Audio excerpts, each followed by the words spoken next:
Astrology isn't just about signs and symbols. It's a tool for navigating real life. Hello, and welcome to Astrology with Alisa. I'm your host, Alisa Dixon, and I'm so glad you're here. Let's dive in. The last few weeks, I've been out in the early mornings looking at the sky. Jupiter and Venus have been shining so brightly, like brilliant stars you can't miss. They are called the benefic planets, the ones that bring opportunity and sweetness. And honestly, seeing them daily has felt like a little gift because this Virgo season has brought its share of shakeups. New school schedules, new family rhythms, everything in flux. But every morning, seeing Venus and Jupiter up there, steady, unwavering, feeling them shower their goodness upon me, it's been grounding, a reminder that not everything is shifting at once. And this week, looking at them reminded me of another moment earlier this year when I saw Mars in the night sky. We always hear that Mars is the red planet, but until that night, I had never actually seen it. Mars was right there next to the moon with its usual bright white glow. And beside it was Mars, red, undeniably red. And something about that moment landed differently to me. Mars is the warrior, and he carries anger. Mars fuels conflict. And seeing that redness in the sky, Mars just looked agitated, almost like he was annoyed by the moon sitting there next to him. But Mars is more than anger. Mars gives us courage, motivation, and drive. Mars is the reason we stand up for ourselves and for others. Mars is the reason we take action. It's our will to move, to push forward, to make things happen. And in that moment, looking at the red glow in the sky, I felt like I understood Mars in a whole new way, which says a lot because Mars is very personal for me. Mars rules Aries, and since I'm an Aries sun, he rules my sun too. And my natal Mars is also in Aries, right next to my sun. So I know Mars and Aries energy very well. It's fast, impulsive, decisive, always ready to act, always ready to challenge if necessary. And this week, in the current sky, Mars is shifting again. He's been in Libra, which is opposite Aries, and Mars doesn't love it there. In Libra, Mars hesitates. He weighs every angle. He over-accommodates. It's kind of like trying to drive with the brakes on. But now Mars is moving into Scorpio, the other place he calls home. And here the energy changes completely. Mars in Scorpio is decisive. He's piercing, exacting, like a laser beam cutting through the surface to reach the heart of the matter. Mars in Aries acts in the moment, fast, direct, and out in the open. Mars in Scorpio holds steady and waits until the strike will count, aiming for precision. Mars in Aries is bold and impulsive, the spark that ignites a flame, ready to begin things. Mars in Scorpio is deep and focused, the persistent burn that keeps going until the work is finished. One isn't better than the other. Both are equally strong. They just express Mars energy differently.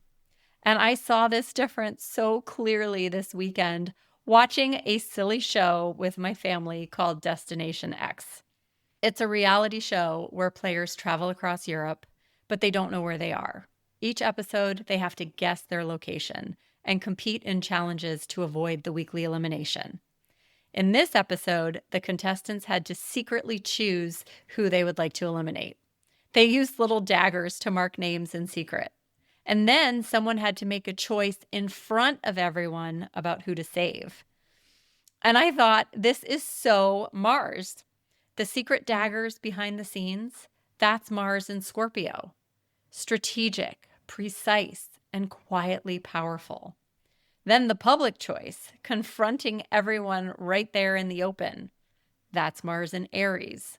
Bold, direct, courageous. Two very different approaches, but both unmistakably Mars.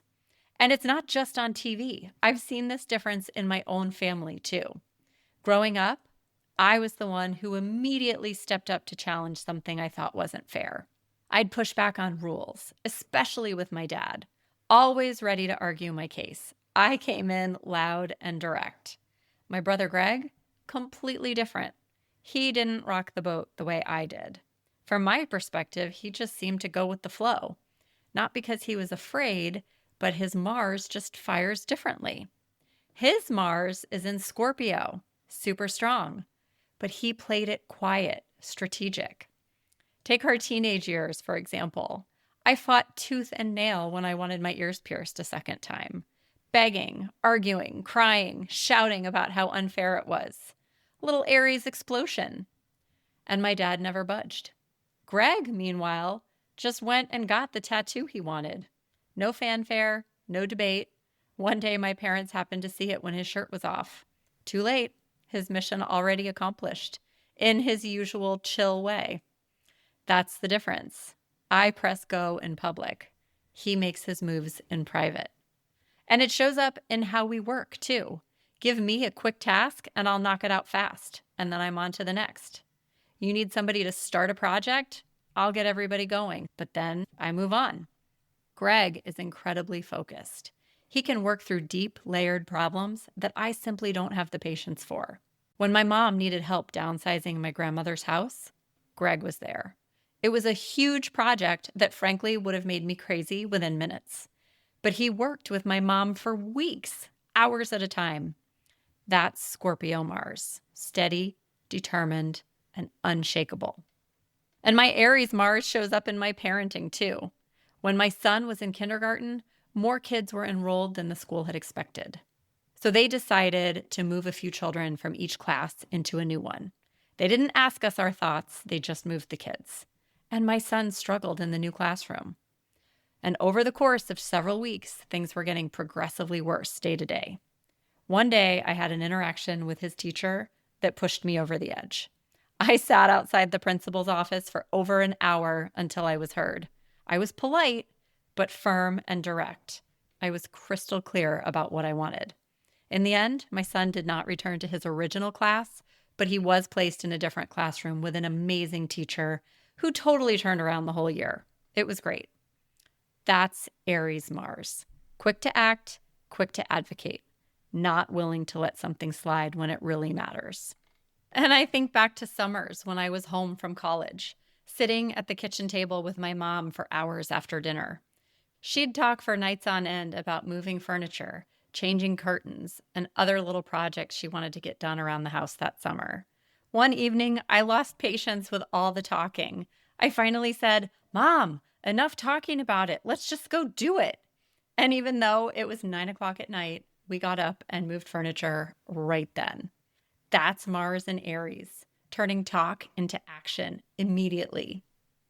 I know Mars has 2 home signs and he's about to go into the other one, Scorpio. So you all are probably wondering, why does she keep talking about Mars and Aries?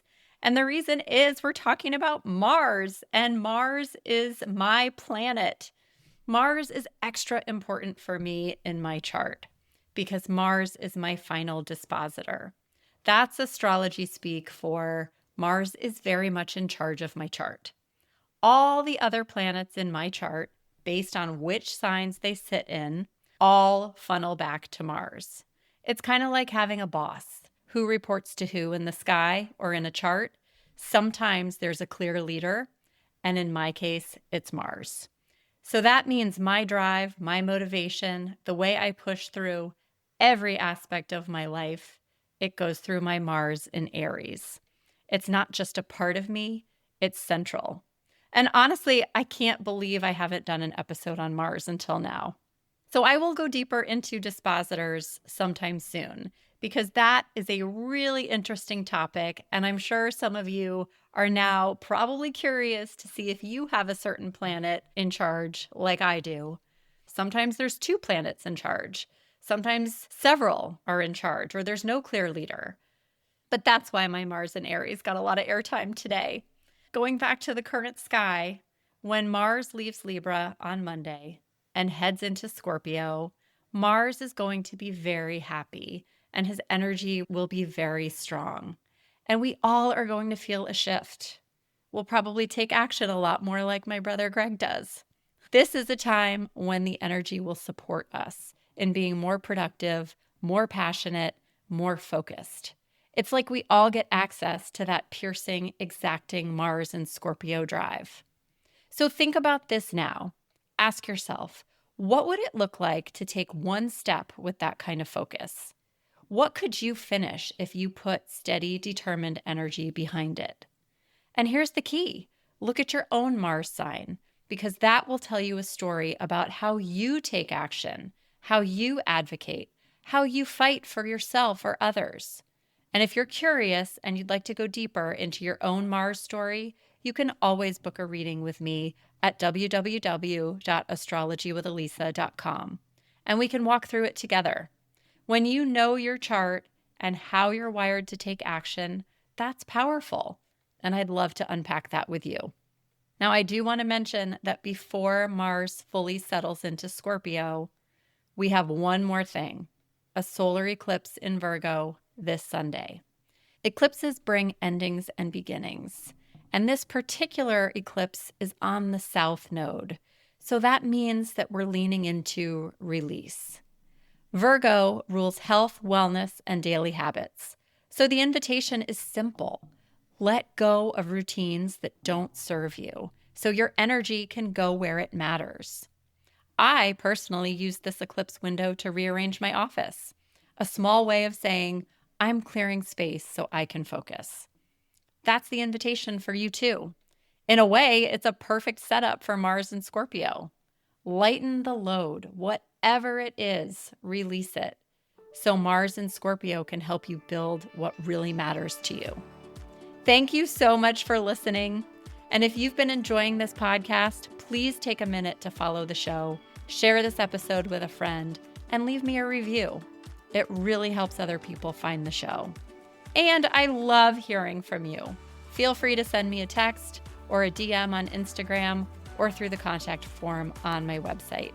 I'm sending you all much love, especially over the next few days as we get through this eclipse energy. And I will tell you, I'm really looking forward to Mars and Scorpio. So thanks again for listening. Take care, and I'll see you next time.